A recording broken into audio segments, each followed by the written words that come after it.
What's the name of the AI that Joe Rogan uses in his podcast now? So I could start referencing it instead of Jamie. Because now he says, look that up on whoever his dumb AI's name. I know. Claude. Is it Claude? Is it really Claude? Yes. That's Google. Hey, can you ask Claude about that? And then when Claude tells him something he doesn't like, he goes, Claude must be using some biased sources or something. Little interesting thing I learned just like 2 weeks ago. Richard Dawkins now has a relationship with Claude. Yeah, What? he thinks Claude's real. What does that mean? He thinks that it's actually an artificial intelligence. What? And he wants to fuck it? He said that he can't tell the difference between it and a normal person, which would be the Turing test, that's like the old school sci-fi way of deciding if an AI is sentient. What, if It's- I'm stupid enough to believe that it's a real person, it means it's a real AI? That's Yeah. that's a dumbass way to do it, because it doesn't account for I think people's Dawkins would intelligence. argue that, yes, it's an algorithm responding to information, but he would argue, but that's what your brain does too. So he's saying that that's what That's makes my it. problem with a lot of realist philosophers, is that they didn't shit down too much, to the point of like, oh yeah, your brain's just like a bunch of numbers and fractions, and I don't buy that shit. Anyways, Richard Dawkins, that's a good lead in, Kane. Yo, Because- how's everyone doing? A big member of the new Atheist Movement who... Also, just an interesting note about that Claude situation. Richard Dawkins has become very anti-trans in the past few years. Yes. Ignoring mountains of scientific evidence. I don't know who Richard Dawkins is. Is he a He boomer? he's an Yeah. older gentleman. He was a big part of the new Atheism Movement in the late 90s and early 2000s. Very belligerent part of it. Yes. He wrote a lot of interesting books. I've read his books, but basically kind of having like, I guess during the time there was a lot of intellectual discussion between God and sciences and, evolution and things like that. So he wrote very reactionary books, basically collecting evidence for evolution and science, and not just biology, his specialty, but in psychology, all the social sciences, basically saying, science can explain all this. Stop with your philosophy. Stop with your religion. We don't need that here in our space. Typical new atheism stuff, right? Okay. Yes, but he's become very anti-trans. He's been Well, doing he's always been a reactionary at heart, it seems. kinda. He's doing what he always accused religious people of doing, which was ignoring evidence just to favor his own biases. How are you unreligious and anti-trans? He's just an old man who's yelling. South Park Dawkins. But no, there's the point I'm getting to here. The guy who's anti-trans. First off, he started thinking the AI was so intelligent when it started glazing him and telling him how great he was. That's me. That's me for real. So this guy who's anti-trans immediately asked this AI, whose name is Claude and uses he/him pronouns, to change his name to Claudette or something like Claudia, and use she/her pronouns. Why? Because he didn't want He didn't want a gay AI. He wanted He's a freak. His AI's trans. yeah. Why is he's a gooner? Is that what the point of this The is? South Park joke, because in his book he says there's as much evidence for me to say that God, I can't remember the exact argument, but basically it boiled down to God could just as easily be a flying spaghetti monster. That's than always could be. been his Oh, I've argument. heard Yeah, and that goes for that. South Park. They made a big joke about it. Do you Oh think my that's God, why he flying became spaghetti anti-trans? monster. Because South Park made that joke about him They all like seem 15 very years ago? sensitive. Maybe. They all seem very sensitive. The anti-religious movement in the early 2000s to like late 90s was a very reactionary movement. Looking back on it, I think they felt attacked by religion because it did become very popular that in media, everyone just seemed to start acting like it was common knowledge that evolution was bullshit and didn't make any sense. And in pop culture, that garnered a reaction out of the scientific community, and he became a big figurehead in that because he was good at public speaking and debating. Yeah. And he wrote some, an excellent writer. Him and Steven Pinker are the two big ones who kind of forged ahead on that. Dawkins being from the biology field, and then Pinker being from the psychology end of Pinker always things. tried to kind of stay out of the new atheist stuff. Yeah, but he's a pure new age. Yeah. I mean, in his books, a lot of his stuff is constantly cited in that. Because just taking from the psychology thing, he constantly made arguments against any sort of philosophy or even social cues affecting psychology. He's a pure nature guy. He's like, it's built into our DNA. We're hardwired to be the way we are. You woke up this morning and some synapses fired off in your brain. You didn't decide to wear that maroon shirt today. I know we're not visual, sorry. Yeah. But your brain decided that for you by synapses firing off in your brain. I've heard this theory before for sure. And now half those guys are in the Epstein files. So yeah. Epstein files are shilling for Israel. Yeah, let's get into the show. How we doing? A lot of this made introduction. Yeah. So today we're going to be covering some common myths about evolution, and we might do more of these. There's a lot of them. We're just going to cover some of the basic ones today. But we'll talk about them as we get to them. We won't announce all of them. We'll talk about them as we get to them. Yeah, let's not front load it like we already have. Yeah. Well, I was gonna say, do y'all want to talk about like our views on religion before we get into this? No. I think I honestly think the best place to start is just what is evolution. So this has nothing to do with religion. This is not a discussion about religion. Religion and evolution. I think it inherently is, though. No. What do you mean, no? Religion and evolution don't have anything to do with each other. Unless you're a young Earth creationist, then I think most religious people now, I think if you ask them, they would say they don't believe. I don't think it's most. You don't think that's true? No. But I do think that a lot of this comes from a place. A lot of these arguments, well, I do know for a fact, come from kind of these young Earth creationist ideas. Yeah, young to be Earth fair, just to get that out there and just to be clear. Yeah, these arguments most against Christians aren't young Earth creationists. No. I wouldn't say that anymore. I think back when we were in school, especially younger ones. Yeah, back when we were in school, there was a lot of young people who still felt this way. We talked about the scientific reaction to that, and that's why the new atheism movement came on so hard and so strong and became synonymous with like the vegan thing, where it's like, hey, what's the joke? How do you know if someone's a vegan? They'll tell you immediately. Yeah. They say that started as an atheist joke. How do you know someone's an atheist? They'll immediately tell you. Whereas that sort of overbearingness, I think it's kind of died out. No one really cares as much anymore, especially Gen Z. But it's still interesting because these arguments still exist and they float out there in the ether. And every now and again, you'll come across someone saying something. You're like, well, that's not technically true. Like, you know what I mean? Yeah. Creationists push them out of an agenda. But there's a lot of people that still believe these myths just out of ignorance. Mm-hmm. Because it's just what they've always heard in their circles. And they don't really know any better. No one's ever really answered if their only circles are people who ask the same questions. And they just end up talking in circles with one another. Like I spent doing in college arguing with people who were creationists. Yeah. So, we're just like, we're going to give you the simple explanation as to why these things aren't. Because, I was one of these people when I was younger. Like, I would probably a lot of these same arguments. That's happened to your early 20s. Yeah. I would have made these. And then I took a biology class in college, and I was like, oh, that's how it works, okay? And it all made sense. Just no one had ever really explained it to me properly, because my only circle was people who didn't know any better than me. So that's what we're going to try to do here. Yeah. Yeah. So let's start, like I said, with the definition of what evolution is, right? So it's basically the process of natural selection where different genes, right, individual genes, someone will be born that has a slight variation on that gene. And if that trait in that gene increases survivability, that gene gets passed on, and over time, those traits could end up, getting exacerbated to the point where we have a new species. That's how evolution happened. That seems simple enough on paper, right? Yes.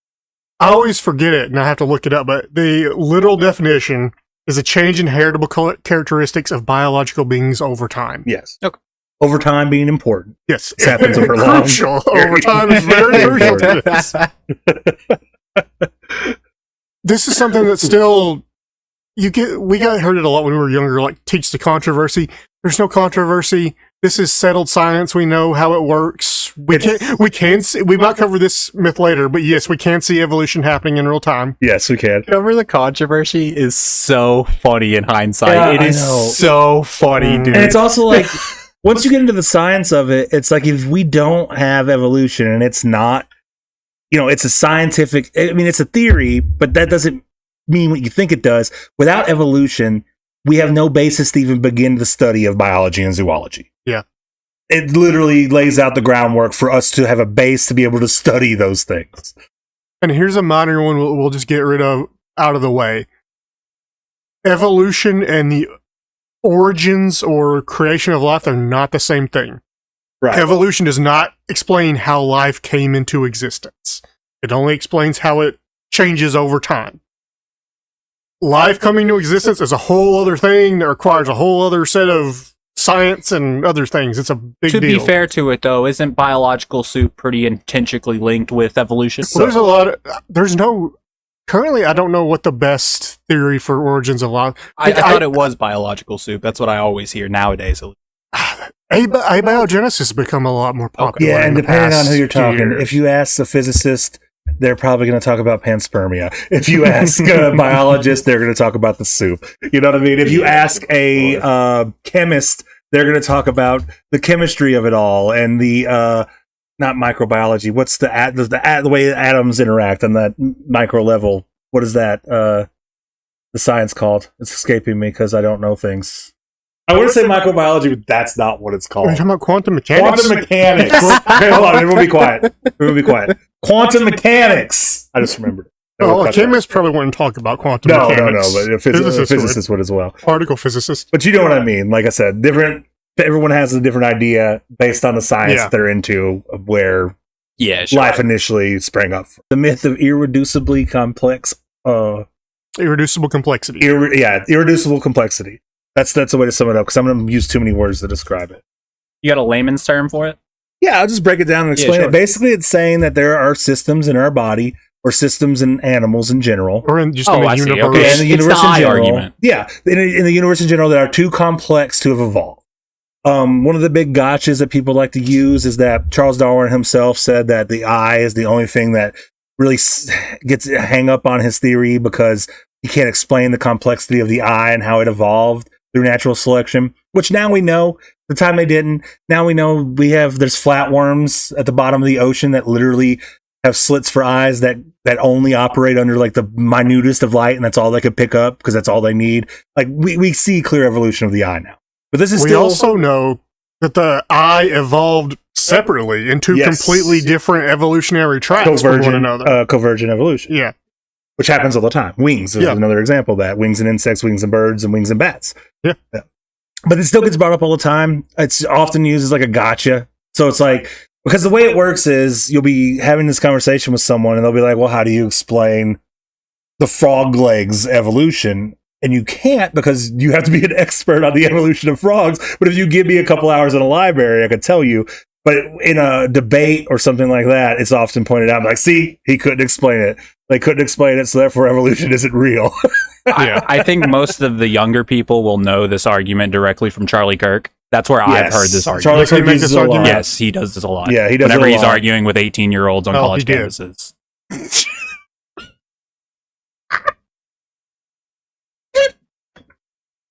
Yeah. I mean, I suppose he knows the answer now. I don't know why. I suddenly got a creak in my neck.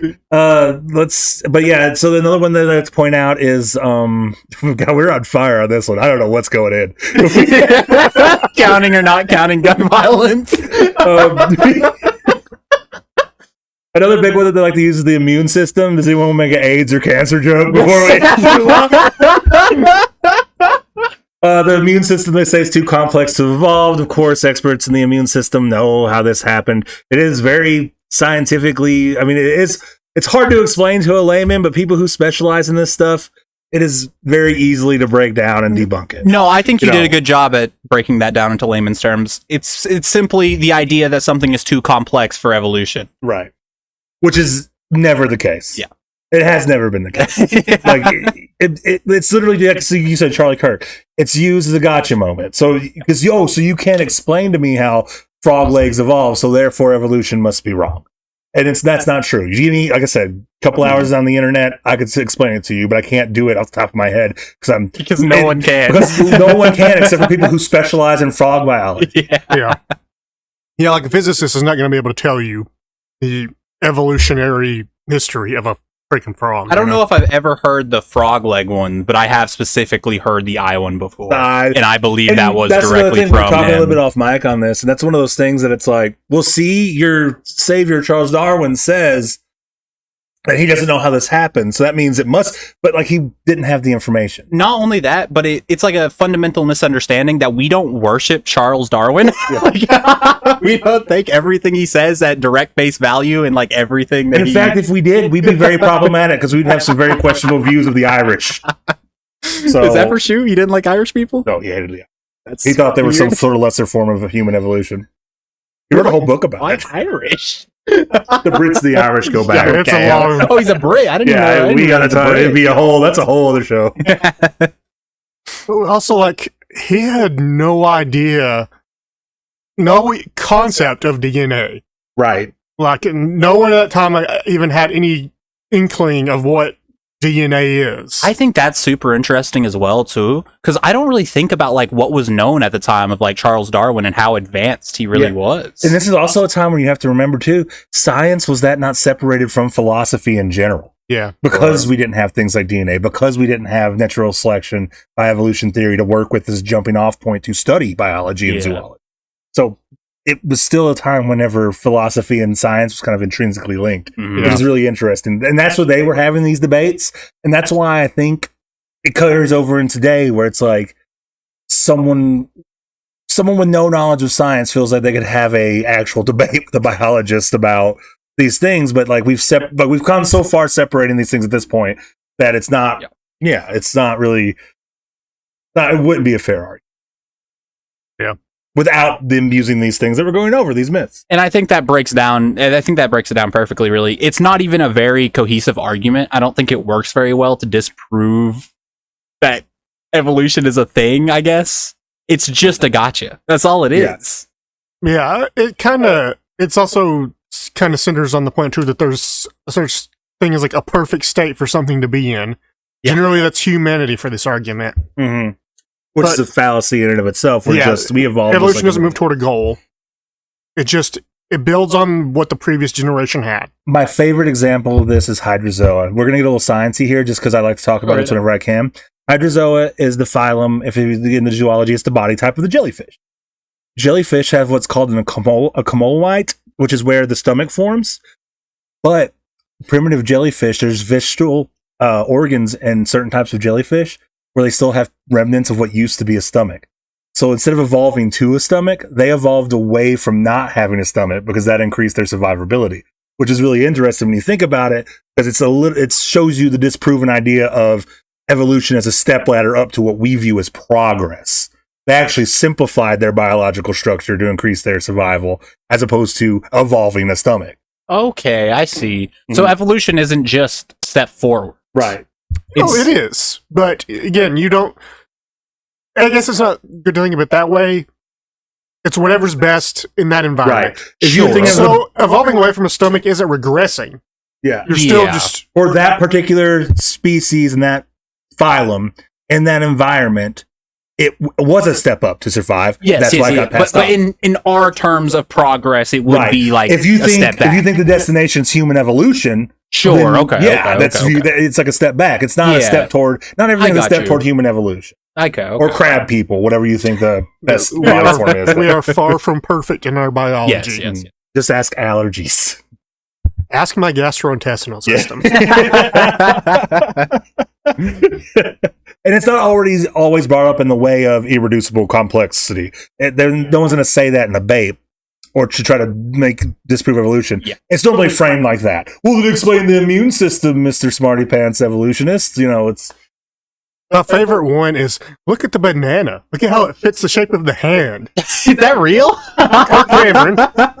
Yes. Look at how it has this neat handle for you to open it with. And he doesn't realize that bananas are the result of human selective breeding. I love stupid people so much. Voltaire was making fun of those arguments in the 1800s. Yeah. Like, do we not ever move on? Anyways, that's a whole other.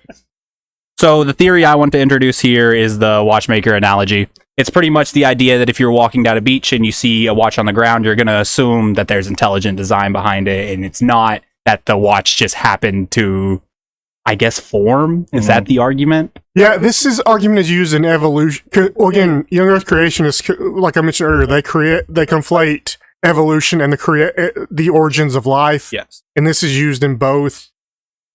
But yeah, it's... I've heard this intrinsically linked with flat Earth. I've heard a lot of flat earthers make this exact argument before. Well, we'll talk about flat earthers more later, but one of the leads that gets buried with flat earthers a lot is that they're overwhelmingly religious, and it's mostly religion. And from what I am looking at here, it seems that this theory goes back to like the 1600s, like very early It's day. a very old argument. The person who like originally made this argument, William Paley, had direct beef with Charles Darwin. Yeah, like they were dissing each other's in their papers. This, of course, would have been the early 1800s. And again, like I said, philosophy and science was intrinsically linked then because we didn't have DNA and things like that. So them debating is not that unusual. Them exchanging papers back and forth as scholars talking about the subject is not that unusual for that time period. You won't have that now. Like you won't have a scientific peer-reviewed article published and a philosopher write a rebuttal to it. That's not the way science works anymore. But back then, no, you'll get like a guy on YouTube who dropped out of college telling you why it's all bullshit. Yeah, like we are doing right now. But the Great Watchmaker is essentially, at the end of the day, a intelligent design argument. Yes. Which I don't even understand. Like, really, I think what it breaks down to is this. Human beings want to feel special. So the argument is that human beings are so complex that we are the watch on the beach. It is similar to your irreducible complexity. Yes. We had to have been designed by a great watchmaker. Yeah. Because we were so complex, we didn't just land on a beach. But of course, this metaphor has a few flaws. But that's what it is, right? It's a metaphor. It's not a scientific theory. Right. No, but metaphors are good ways to...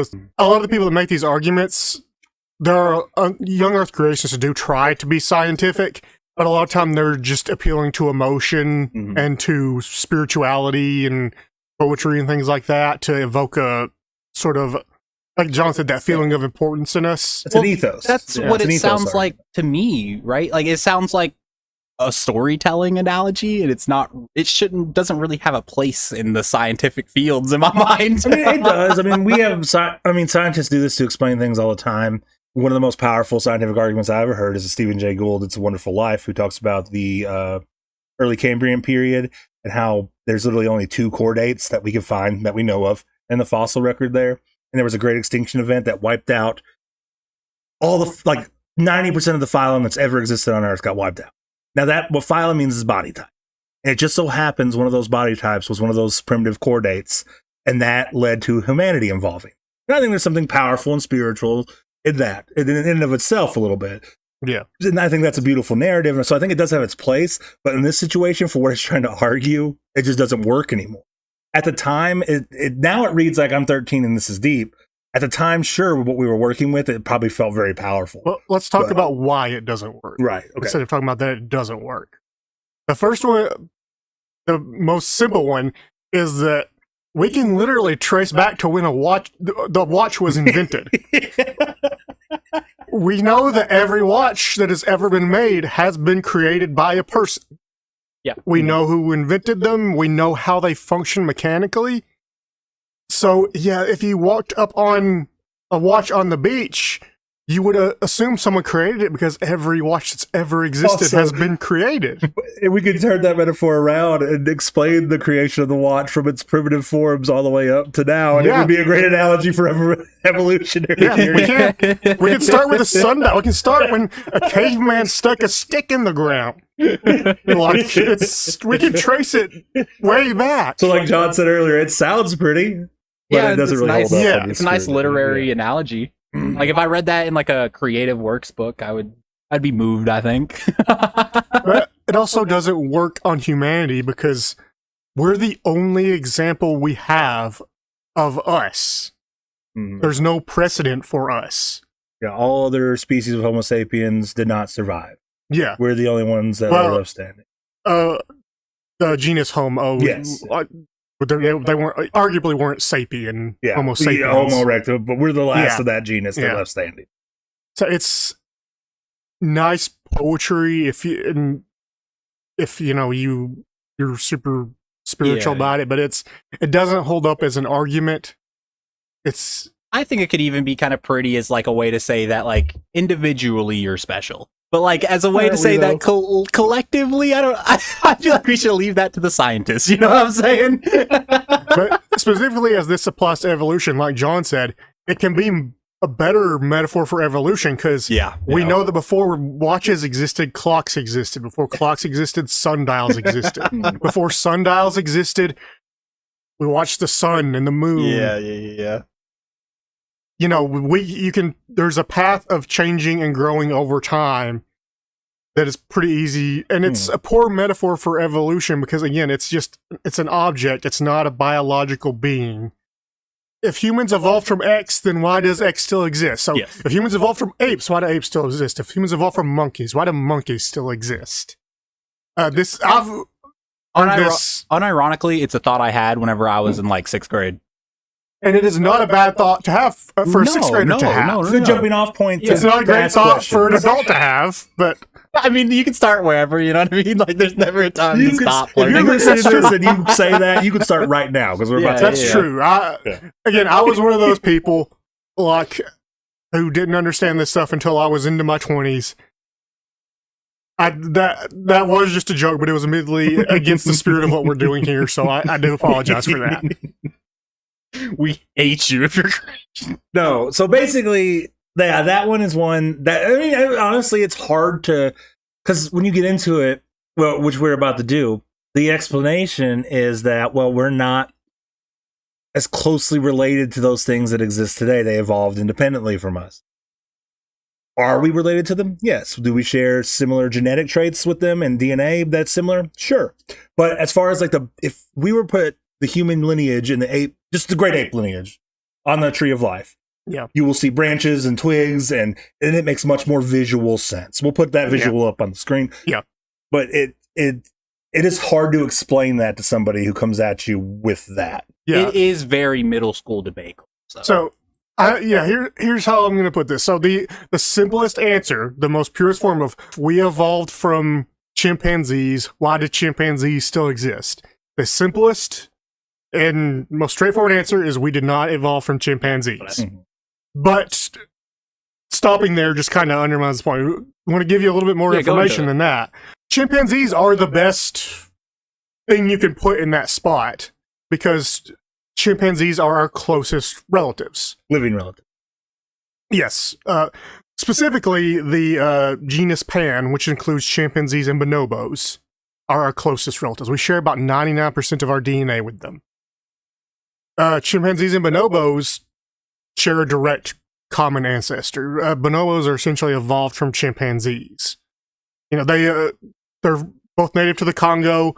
Back roughly 2 million years ago, some daring chimpanzees decided to cross the Congo when it was very low, the Congo River. They got really brave and decided to try and cross it during short period, geographically short. Yeah, we're talking still a million years or something. Yeah, probably, a long time. Not hundreds of thousands being the... Probably not hundreds of thousands, but probably hundreds of years. But, you know, geographically in the span, a very fractional amount of time. But some chimpanzees did cross that barrier, and then at some point, the Congo, it built back up. It got higher and higher till the banks weren't accessible anymore, and those two populations of chimpanzees got separated. Now, the chimpanzees up north, they stayed in their original habitat, where they had to coexist with gorillas and compete with the resources and ancient forms of... I don't know, these probably wouldn't be the exact same chimpanzees, the exact same gorillas, but ancestral gorillas and ancestral chimpanzees. So chimpanzees had to be really fucking aggressive in order to compete with gorillas for resources, and now they're just mean bastards. Bonobos, on the other hand, they went down south and they're like, oh, it's great here. We don't have to compete with anyone. There's food everywhere. We can just fuck all day. And that's what happened. And they grew smaller, they grew less aggressive, and they just started having sex with each other. Yeah, and that's natural selection. Those docile traits were allowed to increase because of the environment that they were in, made those traits work. And that they didn't have to compete for resources. They started sharing with one another. And I keep saying this, but I cannot stress how much bonobos fuck. Like, genuinely. Their society is based on sex. And they do they fuck each other constantly. Like anyone. They have orgies. It's just insane. Sounds like a pretty cool lifestyle. It's it's an amazing example just for our modern world, because like the society that's run by men is super aggressive and violent, and the society that's run by women is super gay and full of sex. And that's the bonobos versus the chimpanzee. Yeah, bonobos are hierarchy, matriarchal. Yeah. They're very gay, and they have a lot of sex. The way that they became matriarchal is the women all started having sex with each other and teamed up against the men. You threw some cocaine in there, and you have the late 70s happening. It's insane. What am I listening to right now? I love it. I like zoned out. That was roughly 2 million years ago that they branched off. Yeah, sure.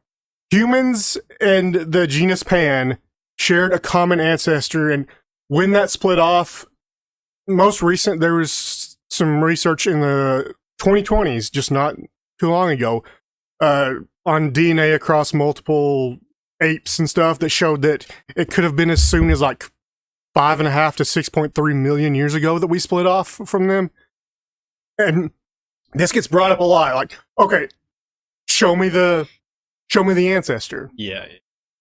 We can't. We don't have fossils of that common ancestor. The very famous one it's the missing link, right? The missing link's a misnomer in of itself that we probably should have covered here. But it's it's things that we know of. Yeah. The common ancestor is called the chimpanzee human last common ancestor, or the CHLCA. There's no remains of it. There's been a few examples over time that people thought would be it, but DNA and things have found that it isn't. We know this through DNA. Again, we share like 99% of our DNA. But it's also a thing as well where discoveries can be made and suddenly it's like, oh, there's 2 lineages here, and we just add those branches to the tree. Like I said, these are the way science works. It's the things that we know of, that we can tangibly know for a fact. And the thing is, the genus Pan, so chimpanzees and bonobos, are more closely related to us than they are to gorillas. They share more DNA in common with us than do gorillas. So again, the simplest answer, we didn't evolve from them. But the second answer is that just because one thing evolved from something else doesn't mean the original thing goes away. And that's why I just explained chimpanzees and bonobos to you. Bonobos evolved from chimpanzees, but we still have chimpanzees. A more common one would be the house cat. Someone just about everything has had in their life. It evolved from, was it the African wildcat? Yeah. African wildcats still exist. They were just selectively bred and evolved by humans. Until suddenly they're a new species. Yeah, so it's just like with chimpanzees, the ones that split off got into a new environment where their needs for survival changed, so their mutations that happened over time were selected to fit that new environment. The ones that didn't, they stayed in the environment they were always in, so there was very little change in the selection of mutations over generations. Which I believe we do this like handpicked, right? With like farm animals and farm animals. Yeah, selective breeding and stuff. Do you guys want to talk about physics? Sure, why not? Do you guys know what the second law of thermodynamics is? It's actually kind of fucking metal. I always forget which ones are which. I know Is laws, that the one but that's like matter can't be in my one state, chaos or whatever? Yeah, so over time, everything in a closed system moves toward total entropy. Oh, yeah. Disorder and randomness. Yes. In an isolated closed system. This law of physics is often used by people who will be like, see, that doesn't make sense. We should be moving toward chaos and disorder. There has to be some sort of guiding intelligent hand making this happen to keep things organized. Now, the first reactionary argument against that would be, this is the study of biology, not fucking physics. That's supposed to apply to celestial bodies. Yeah. That's the first glaring flaw in it. The second one would just be to simply say the Earth is an open system. It's not a closed system. Yes, space out there is a closed system. It's part of a closed system, but Earth as it operates individually is an open system with energy constantly coming in from the sun. And then human beings and animals in general are closed systems. We're constantly taking in energy in order to keep this system from moving toward entropy. What happens when you stop eating? The system does move toward entropy. So it's it doesn't work. There's not a guiding hand. We do here. an attempt to stave off entropy. It wins eventually. Yes, we do entropy decay, still will, and entropy will win against the Earth eventually. Well, that's what I was going to say, though. Like, if you want to be poetic about it, too, you can still be like, no, we are traveling towards chaos at all times. Yeah, we still are. Yeah. But the idea that there's some guiding hand keeping us alive because these cells should be moving toward chaos doesn't work because it only applies to an isolated system, not an open system. Yeah, you that's don't taking in energy and things to help keep those things working. You can, you don't need, again, that guiding hand to. It doesn't rule it out. It's independent of that. It's just entropy is a thing that exists. It's real. It's baked in the nature of our universe. Whether you think that. If you accept that it exists and you believe in a creator, you have to accept that is the will of that creator. Mm-hmm. You have to accept that it's part of the design of the system. Yeah. What they're doing is conflicting. They're trying to say, oh no, the creator overrides this. Just for Earth, by the way. The creator is overriding entropy just for us and here on Earth. Yeah. Which they get really, these are the parts where they get like very comfortable saying what their creator will and won't do. Right. Which I've read the Bible many times. You're not supposed to do that. Yeah. It don't seem to matter much these days. How much is the creator involved with like hagfish? Like, you know what I mean? Like, and screwworms and flatworms and weird shit like that. Like, how much is he guiding mosquitoes? Yeah, how much is he involved? Like, you know what I mean? Like, it's just we're poking holes and having fun, but yeah.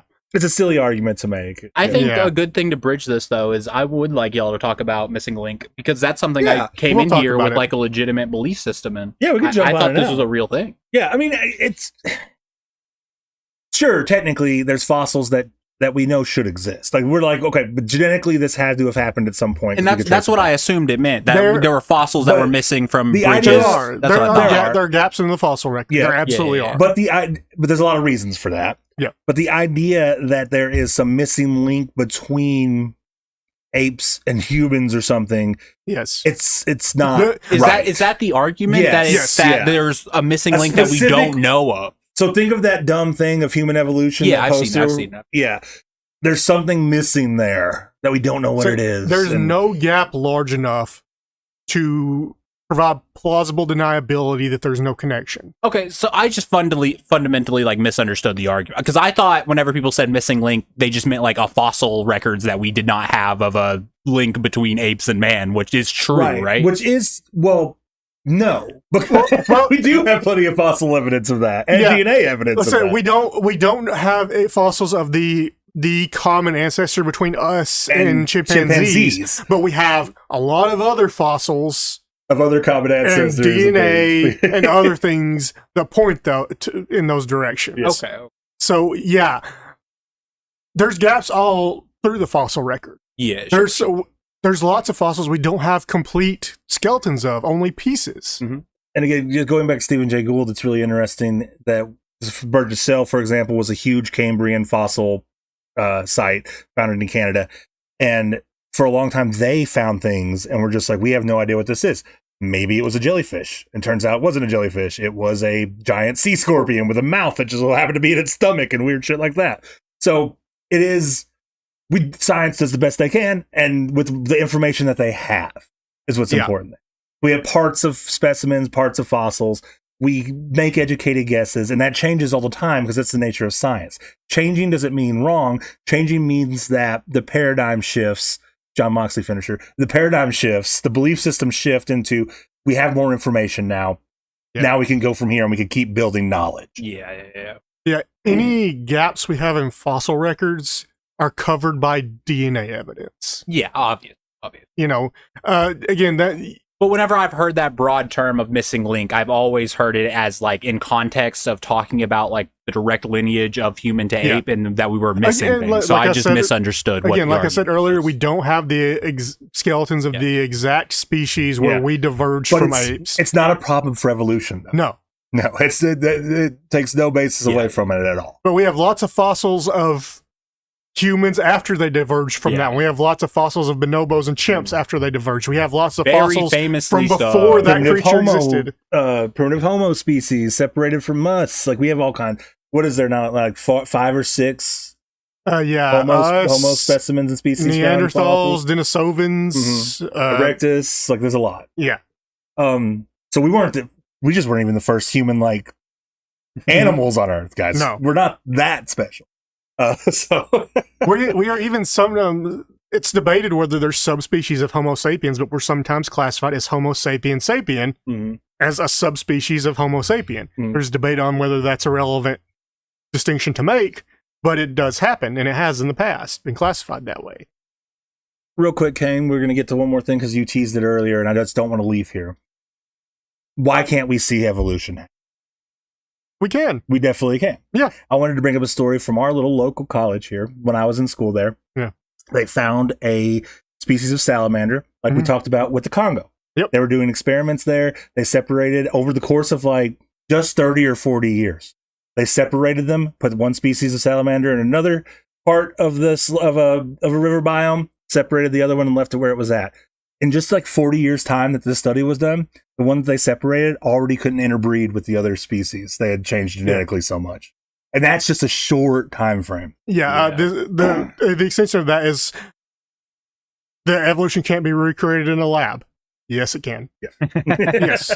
We can absolutely recreate evolution in laboratory conditions, and we can absolutely observe it in real time in nature, in natural species. Happens not behavioral evolution, social evolution in animals, but also biological evolution. We can observe it. We can see it. There are new mutations that pop up. There's a species of cat now called lycoid.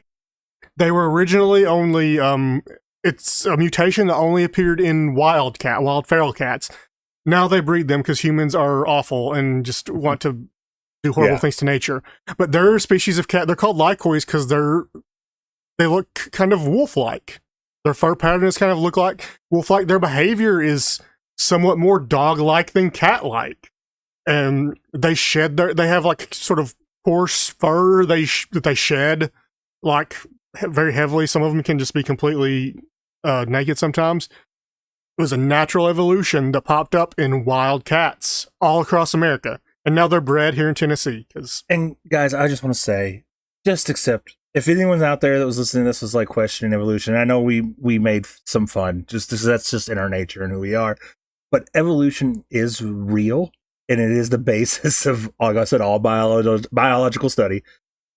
And it's fun when you just embrace it, because then you could have all kinds of cool, fun arguments and thought experiments. Like, what's the better body form? Why does everything seem to be moving? Why does, evolutionary speaking, everything move toward a cat form or a crab form? And which one is hypothetically better? You could have fun conversations like that, and fun debates, and like fun little thought experiments. And it's such a great time. The evolution of bullshit like crab and the crab form is very interesting. It is, and how some things are crab-like but not real crabs. Same with cats. How some things in history and in the record were cat-like but not cats. And how somehow lots of different species come back around to this cat structure. It's so interesting. It's so fun to listen to those things and talk about and break down. And raptors became chickens. Yeah, the closest living descendant of a T-Rex is a chicken, genetically speaking. It's fun. It's fun. It's interesting. It opens up your whole worldview to a new giant world out there, man. And we're not scientists. I liked science in college so much so that I kind of wanted to be a science writer for a minute. I obviously moved away from that and did whatever the fuck this is. But it's interesting. And it, like I said, it opens up your mind to a whole new world, whole new conversations, whole new I'm high and this is interesting, let's talk about it conversations. It's great. And the thing is, like, too, if you believe in a creator, then evolution should just give you more appreciation for that creator. Right? That's what I've never understood is like, you're kind of being blasphemous there, guys. You know, like, if this really cool shit that your creator made, and you're like, no, it's not real. I never said, like, can't you just be like, yeah, this creator I believe in is like really fucking cool that allowed this shit to happen. It's also so weird to me that they only have this problem with biology, because at the end of the day, it's anthropocentric, right? It's human centered. So they never are like get really fucking mad at math. Like, you know what I mean? They're never like, these math equations aren't real, that figure out the complex workings of, you know, the astral bodies. That can't be true, because that proves that there's no God. Like, these arguments don't happen in other spaces, because I think the core of it is is that you want to feel special. But man, when you get into evolution, you start looking at it and you have these debates and you look at the story of the human evolution. It's all there still. It's all profound. It's all interesting. And it's all there right at your fingertips. You're missing out on a world of entertainment and thought experiments and conversations by just being regressive in this like steadfast, this is why human beings are special because God created us. No, we're special for a whole other reason. And if you believe we're special because we're part of God's creation as a whole, and that is beautiful.